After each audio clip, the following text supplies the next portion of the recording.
Go ahead.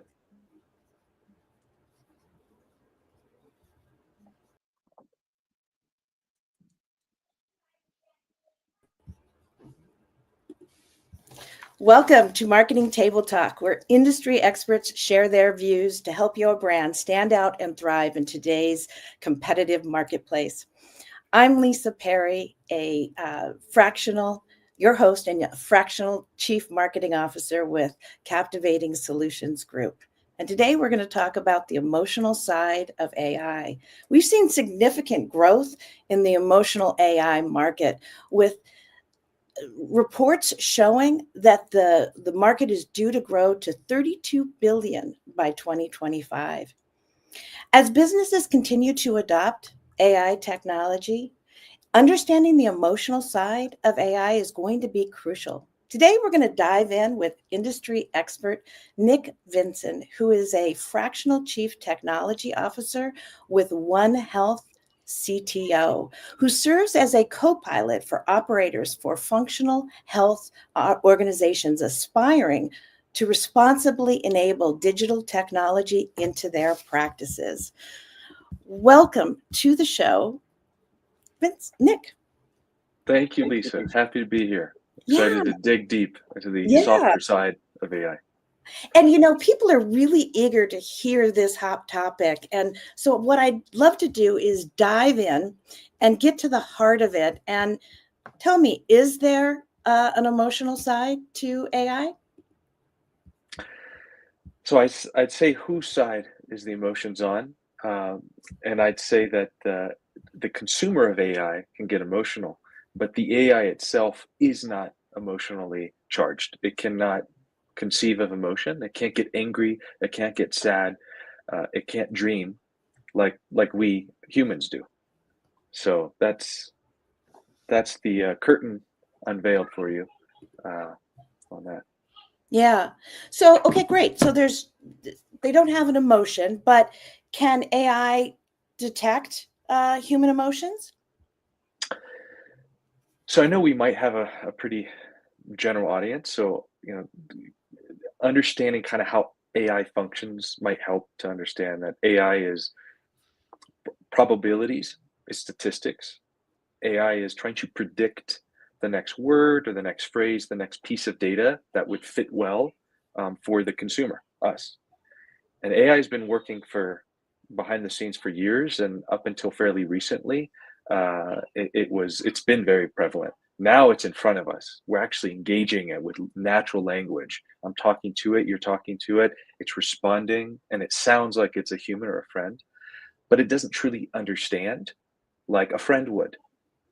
And the reasons is because it's a machine that's creating assumptions based off of data, similar to how humans do, but humans are a lot more complex than the AI machine learning models. And so without getting too far into the details about how AI does this, it's basically guessing the best next thing to say to you so that you can get value out of that response. Um, for those of us who were experimenting early on with ChatGPT, some of the responses were really not good. It really felt like a machine. It's like, sorry, I do not understand. You'd ask it to spell strawberry, it would mess up how to spell strawberry. It's really a work in progress, and it's improving every day. But AI doesn't understand in the same way we do. It's guessing based off of what other people have given it, other data that's been given to it. So very interesting. So tell me, can AI detect and interpret human emotional cues like facial expressions or tone of voice or physiological signals? Yes, we're in the hotbed now. Things are Mm, changing very rapidly, and models. I'd say that there's general purpose models. There's AI models that are very generalized, like ChatGPT. The O models that are out that are very advanced. They're still very general purpose, and they're trying to pursue general intelligence where you have a conversation about anything: coffee, the weather, stocks, trades. Um, but I'd say in the wellness space, where we're going and trying to get on emotional cues and really understand the mental health of a person, AI can pick up cues when it's trained to do so. So you can create models that are ChatGPT like, but you would make them custom and train them on specific corpus of buckets of data that are training, like how therapists may pick up on cues, or us as social creatures pick up on cues to pause or to not go towards a specific topic in discussion. We can do the same with these machine learning models, so that the machine learning model understands, oh, this cue has a high degree of probability of meaning X or Y, anxiety or depression, or what have you. So I'll pause there. So yeah, so that's interesting because so if they're detecting that, can AI then mimic like emotions, like empathy, or can it respond to human emotions in a way that's understanding to people? Yes, I say mimic is a great word because similar to how there's certain pathology and like psychology where folk like psychopaths where they'll emulate feelings, but they won't actually feel the feelings. They won't actually have the compassion. They'll emulate compassion, but they won't actually truly feel it. They won't engage it. They won't, you know, in a closed door, like cry and sob, and feel these emotions that are raw, human.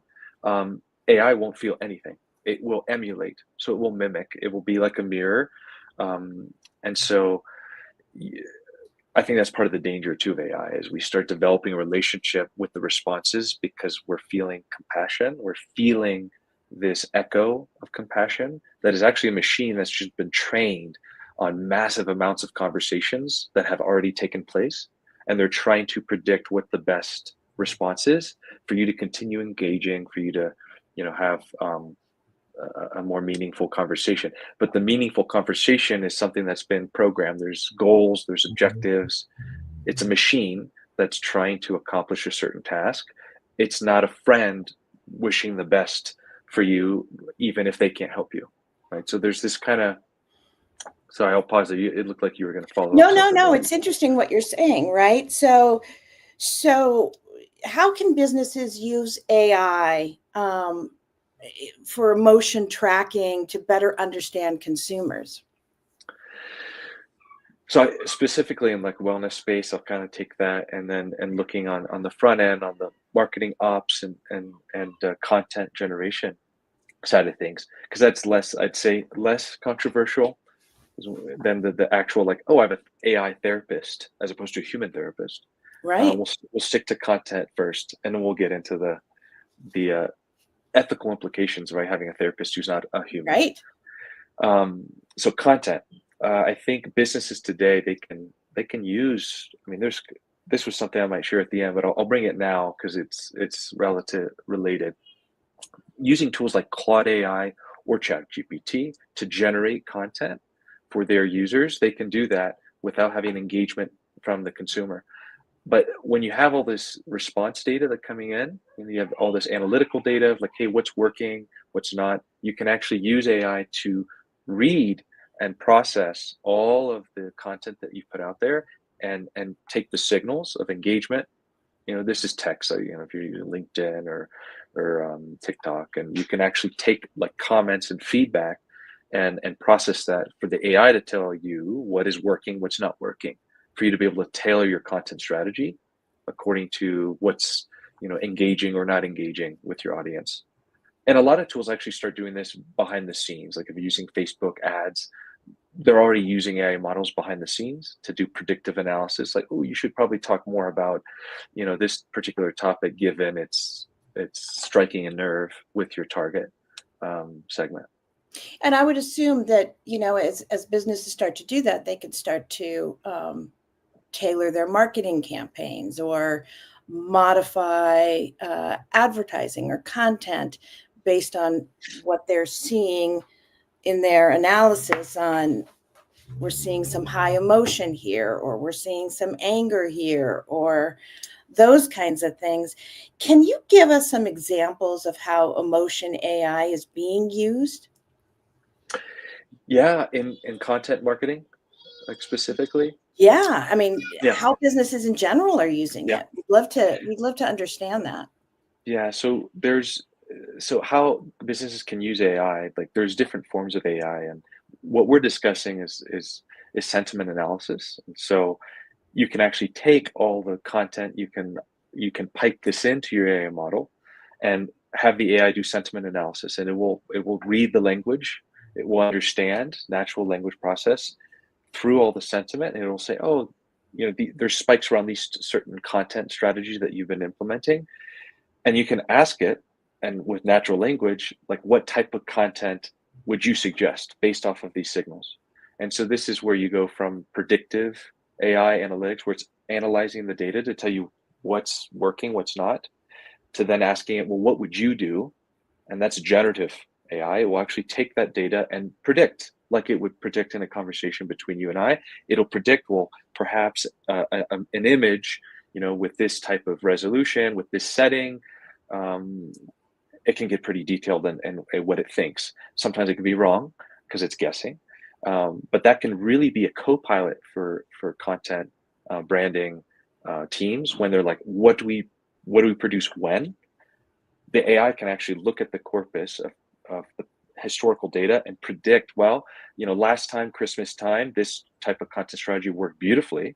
And these were the engagement signals. When you use these hashtags or use these buzzwords, they really had a signal response, happiness or anger, or greed or fear. And so those sentiments you can play with to generate new content with the same AI that's reading and processing and analyzing the content. And I know we just touched on this a minute ago, and I want to bring this up, which is the moral obligation or ethical consideration, right? For companies to identify what content is AI generation versus crafted by a human. What do you think about that right now? So that is a topic that's very, very concerning to me. It's very near and dear to my heart because I see its impact on, my friends and family, and I have little ones at home. We limit screen time for them, but even my wife and I will see content, and you, I'm sure, have seen content as consumers. Every day, we're consuming a massive amount of content in videos and images and text, and we're not sure now. AI used to be easy to point out what's AI generated versus human. Now, the question of authenticity is really big today. And most companies are not actually putting a disclaimer, was this AI generated? There's no regulation that's currently enforced in the United States.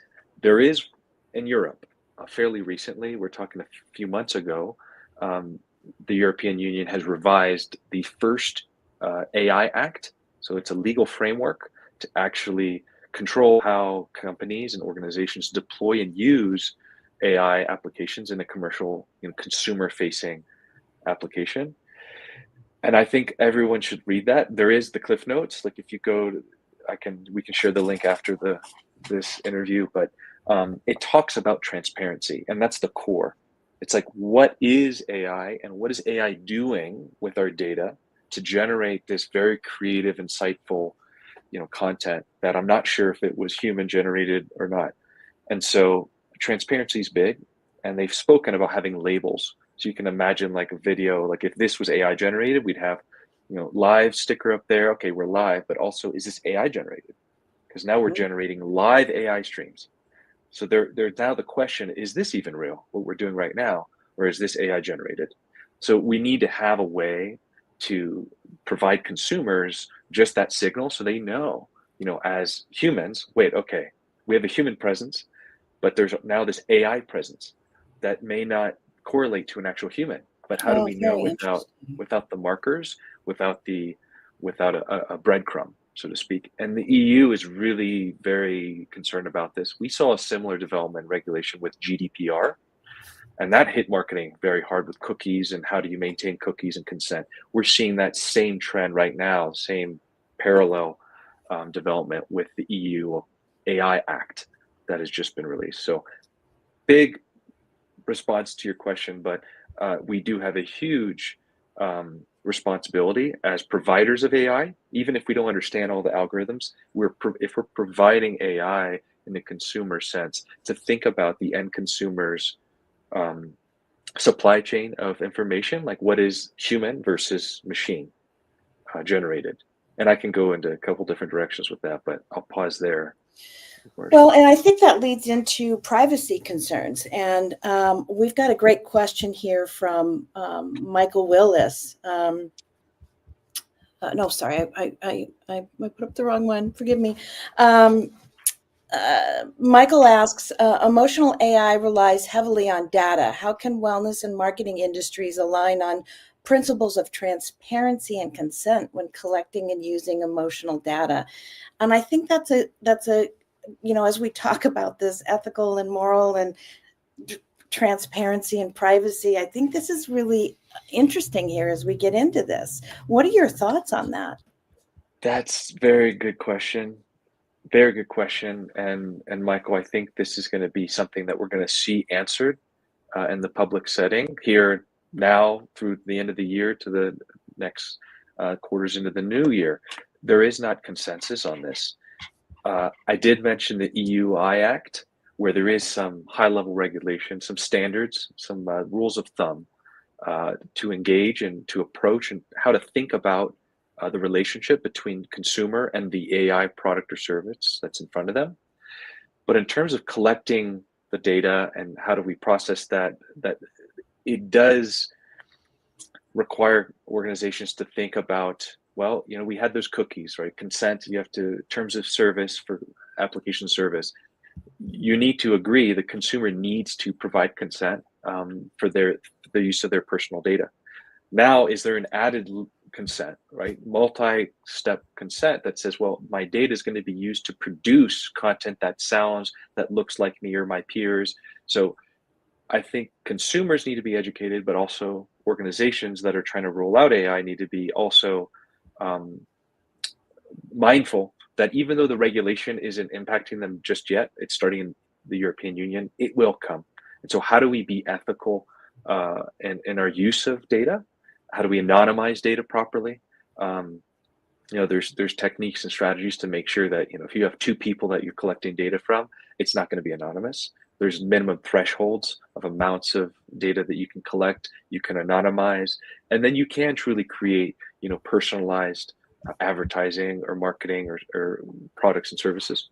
But yeah, these are all really, this question begets a whole bunch of questions of how do we create a safe, responsible framework for collecting emotional data on users and providing services to them that are responsible, ethical, and good faith, producing good outcomes.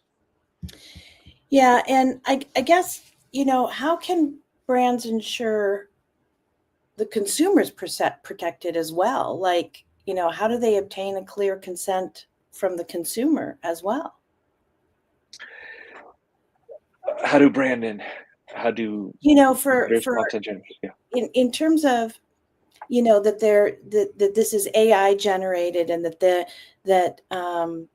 the brands ensure that they understand that that there's the customer privacy and obtain clear consent from a consumer that, hey, here's what's going on. This is, we're using AI generated, and you need to understand the process here if you're engaging with us. I think is there that consideration that needs to go down the pike? I think there might be two things to kind of differentiate. When we're talking about generating content, like doing content strategy on socials, it's fairly, even though you're targeted, you're segmenting to these different buyer personas, the public is not expecting value straight from that content. They're not engaging, they're not paying for that service. And so I think the relationship between the consumer and the content is different than if they've paid for a service. And like, I was hinting earlier, now I have an AI therapist. I have AI generated therapy where there's risk involved, where I may make a decision as a human based off of feedback from AI, that may harm me or my family. And so I think, there's these levels of risk where, hey, we're taking buyer sentiment analysis to create new content to engage them and to bring them in. And I think that is okay to have a high level consent, cookies, terms of service, like, hey, we use cookies, something similar to what advertising industry has seen with GDPR, consent, hey, to use or to browse our services, we encourage you to allow us to collect data, and following in line with GDPR. Now, when you're creating products and services from that emotional data, right, collected, whether it's anonymous data,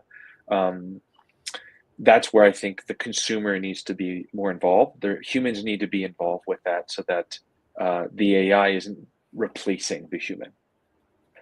AI won't replace humans. That's another thing I think I should dispel.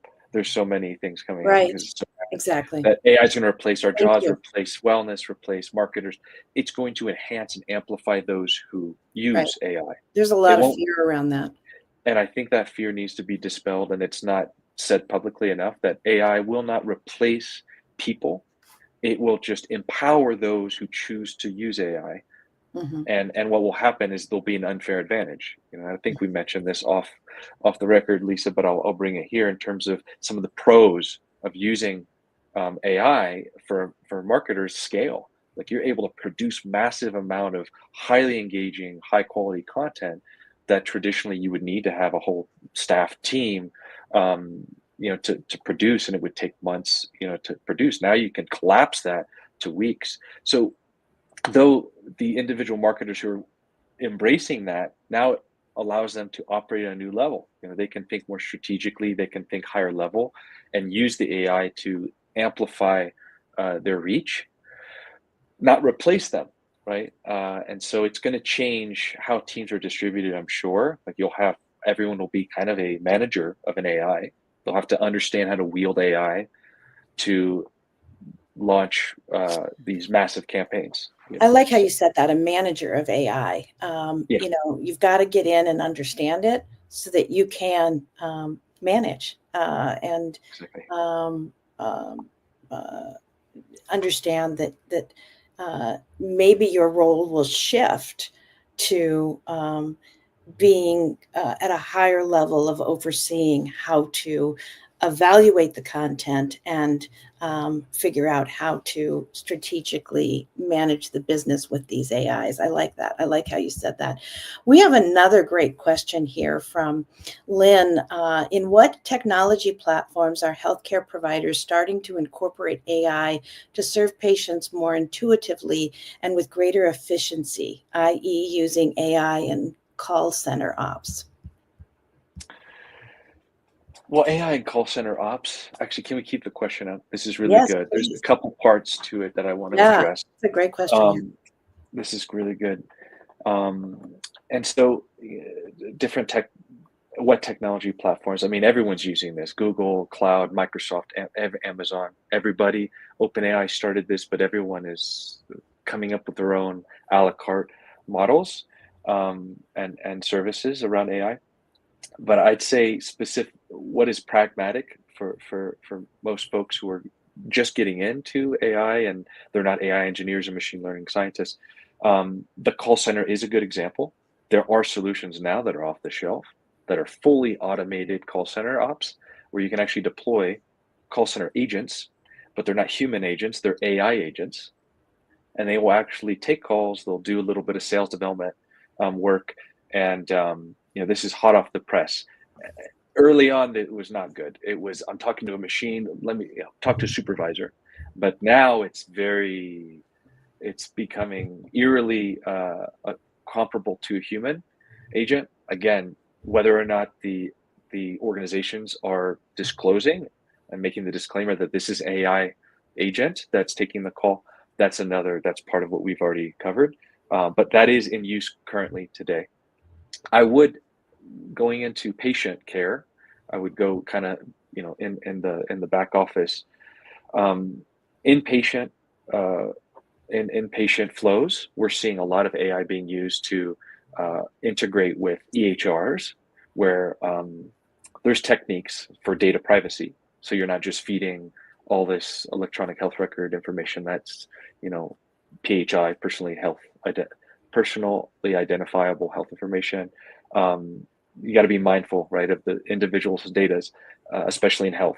But you can use the electronic health record of individual patients to augment the response from your models. So you might take a model from, let's say, OpenAI. You use something just very general. You're like, well, I don't want to put my patient data in there, but I do want to provide an answer that's contextually relevant to this patient.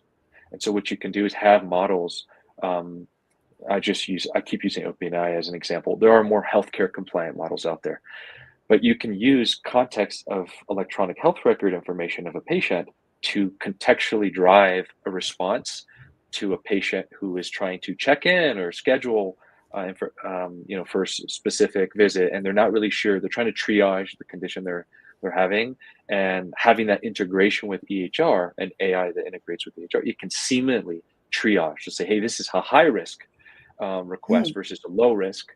So we need to get them booked like ASAP versus lower risk. So there's a lot of controversy in what I just said in terms of like, well, how much do we trust in AI to determine if something's low risk versus high risk? Hence why having healthcare specific AI models are really important, and to have humans reinforce those models. So doctors, physicians, and nurses that are basically, this is our colleague or our co-pilot AI model, but we're reviewing the output of these models to minimize the risk of accidentally having a false positive, or I think at this point it would be a false negative would be more risky, right? If you have a high risk patient that gets triaged low risk by the AI model, where's the liability there? And isn't the data that they're using or the models that they're using, the integrity of that is also important too. Like if they don't have a good model or data system, that just generates bad output as well. 100%, which is why the EUI Act, I think, is step one. And we're going to start seeing industry specific frameworks for AI implementations and deployments to be like, well, based off these, American Medical Association guidelines, this is how AI should be implemented to complement the industry and these practitioners in the field. Absolutely. Okay. Wonderful. I want to get in one last question before we wrap up, because I think this is a good one too. Again, from Michael Willis, what role does AI play in bridging gaps in mental health services or emotional well-being initiatives? Great, Michael. Love the questions. And so I would say that what's the bridging gap? We've kind of touched on it during this interview on how that we accomplish that. But I think we need to create public education for folks, especially mental health services, because they're getting hit the most severely now. Public education on what AI is and is not, and how much humans need to be present in the AI service and the outcomes for AI. Why do I say that? And I'm taking a while to develop that. Well, in recent news, there's been increased use of ChatGPT by mentally perturbed individuals, folks that are just having a hard time, and they're reaching out to ChatGPT, and they're using ChatGPT openly as a therapist. And there's no oversight, there's no triaging, there's no guardrails, and there have been cases where folks have followed through with suicide. And because they don't have the human care, the human element, the team to accompany them and to properly triage, what's going on with their mental health and their journey. And so I think AI is a tool, and ascribing to it too much emotional, it doesn't have a soul, right? And it's not a human. And I think if we keep the value, like the human is at the center, the patient is always above the AI model or the tool, the physician is above the AI tool, we can properly create systems and flows and clinical flows and operations that always keep the human in the loop, because these outcomes that people are getting from mental health services, they're taking action. And who's liable for that? And who ethically wants to be, reviewing a case where, oh, our model just did something weird and guessed wrong, because AI is just guessing and getting better at guessing, but it still guesses and it's wrong. Who's going to come in there to check, hey, the outcome of this could be, not good for the patient. So let me take a second look at these responses in a high risk environment. Wow, So very powerful. I mean, to your point, we've got to keep the human at the center. While there's a lot of positives here, we've got to ethically and morally keep our North Star and not lose sight of what's important along the journey, because there could be some misuse along the way. So this has been amazing, and everybody, I want you to go check out Nick's name here. Go to LinkedIn, connect with him, send him a personal request that you saw him here on Marketing Table Talk. He has shared some amazing information. Connect with him. You won't be disappointed. He's got a wealth. He's an expert in this area. And Nick, thank you so much for being on Marketing Table Talk today. We have learned so much about AI, the emotional side of it, what to watch out for, how to take advantage of it. Appreciate you being on the show today. Thank you. Well, thanks for having me, Lisa. Hopefully everybody took something away from this and can think a little bit differently about Yes. the AI. Thank you so much. And for those of you that I haven't connected with, you can connect with me here on LinkedIn and via my email for support on your marketing strategy. And thank you for joining us today on Marketing Table Talk. Come back next month for another episode of Marketing Table Talk. And until then, have a great day. Thank you so much.